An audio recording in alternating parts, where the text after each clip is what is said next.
Alright, so we get another epic Black Clover chapter. The Yami and Nacht duo, the Shadow Magic combo with Dark Magic. It did not disappoint, and it was really cool seeing Asta and Yuno back into this fighting alongside of Yami and Nacht. And this slight transformation from Lucifero definitely caught me by surprise. I did not expect this. However, we are in the final battle that's going to decide everything, just like you deciding to subscribe to the channel with notification bells on and leaving a like on the video, because I think that's a smart decision.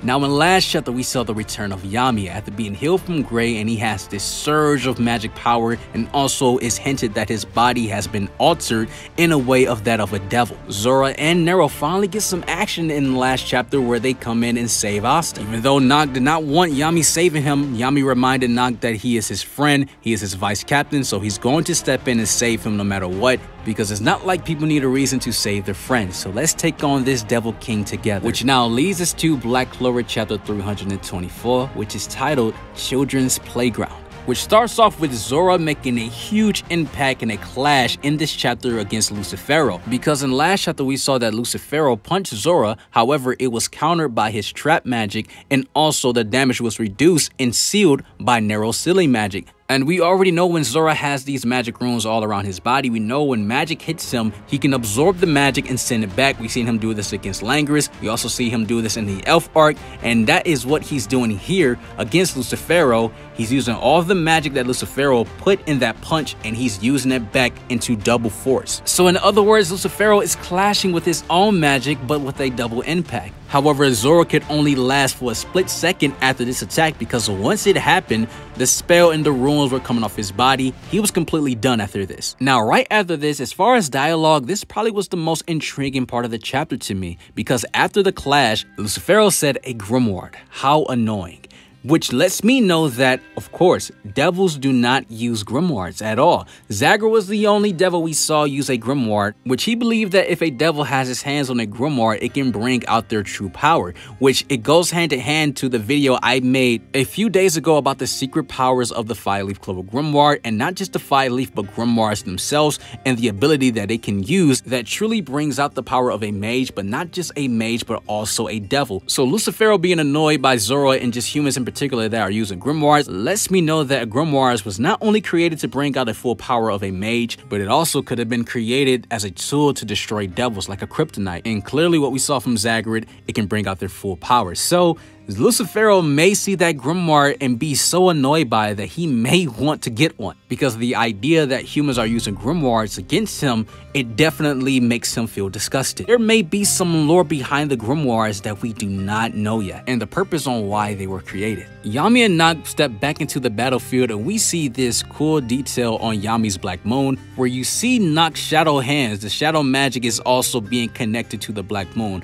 I thought that was a dope combo, and I knew when I saw that this combo magic spell with shadow magic and dark magic was going to be crazy. Yami also mentioned to Nacht that I know you've probably been watching the Black Bulls. They are all pretty interesting, right? And Nacht, he admits that, you know, they all surpassed my expectations. And this arc alone, the Black Bulls definitely been the leading stars of this entire arc. They have been crushing it every time they come into the scene. It's already said and done. This arc alone, they prove that they are the best squad in the Clover Kingdom. And it's not even close. Together, this entire team may be impossible to beat, because after this arc, every squad collectively will need to step up. Potentially, this can lead into more story arcs where Tabata is mainly focused on other squads besides the Black Bulls, because the Black Bulls are already established. As Yami and Nacht charging up ready to approach and fight Lucifero, Yami also acknowledged the fact that he has no idea and no clue why there is so much magic power welling up inside of him, which I broke this down in a separate video which you guys should check out, because this is more evidence and another clue on what Gray was referring to when she said that Yami's body has been altered. We then see Yami and Nacht use Mana Zone Full Release, a technique that was only ever performed by Sisgolian. Now we see Yami and Nacht doing this technique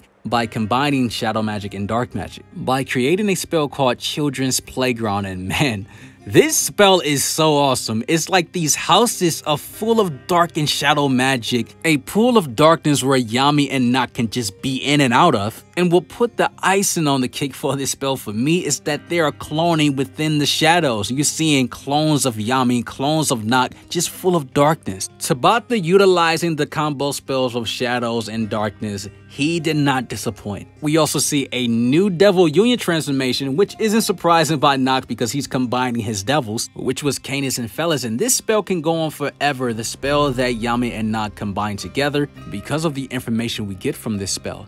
Darkness spreads shadows, and shadows in return create darkness. This means that it's an infinite loop of the creation of Yami's dark magic and the creation of Noct's shadow magic. They are amplifying their powers with an infinite loop until they run out of mana. Now we truly know why, because we have the evidence on why Noct and Yami are so similar. Now, while Yami and Noct are attacking Lucifero, of course the second gate devil is still watching. We see a panel where he's just floating on this rock, enjoying the show. Like, Ajah Malik does not care. He's not going to help Lucifero. He's just more intrigued of the battle. I think this was Tabata's way of reminding the readers, like, hey, the second gate devil is still here. He's still watching. He's fully manifested. So don't get your hopes up, because he may step in and will join the fight even if Lucifero was to be defeated, and everyone is going to be extremely exhausted after that. So if this is what he wants, seeing the downfall of Lucifero, then he's in a perfect win-win situation. Now, Lucifero noticed that there is a bruise on his arm that is shaped like a clover, a black clover,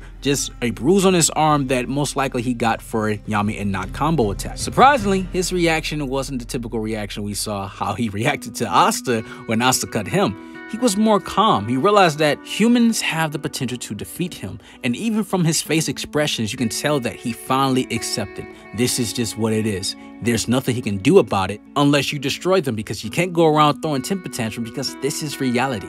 And he said, you know what? I give you that. That's why I'm going to kill all of you without fail. And he goes even further with this statement, saying that it's not just going to be you. I'm going to kill your parents, your siblings, your friends, your neighbors. Without remorse, I'm going to slaughter every last human.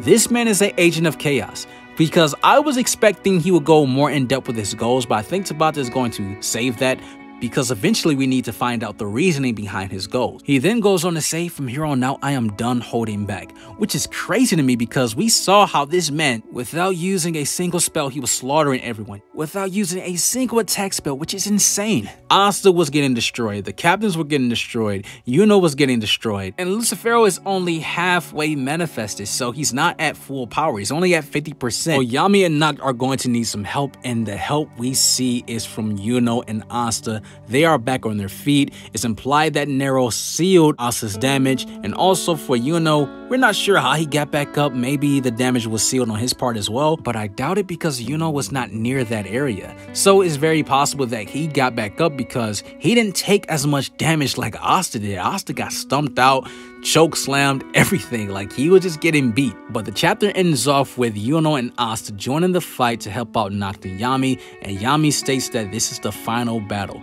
Let's do this. And the chapter ends off with Lucifero. His form is completely different. He went through a transformation, which I think what is happening here is that Lucifero is using the full power of his 50% manifestation. He's not at 100%, because I know a lot of people were confused and asking the question, is Lucifero using 100% right here, which he is not, because if he was, they would have zero shot at winning this fight. And just based on him going full power in his 50% state and going through this metamorphosis, it lets me know that when he gets to a full manifestation, his form is going to be completely different. So right now he is using a partial form because he's not yet completed, and once he's completed, I think he's going to look completely different. However, this was another solid chapter. I love the conclusion and the cliffhanger. I hope to see some attack spells from Lucifero, like Gravity Singularity or something completely unique. I hope we get that next chapter. You guys comment below and tell me your thoughts about this chapter. Check out my other anime and manga content. You guys have an awesome life. Take care of yourselves, stay blessed,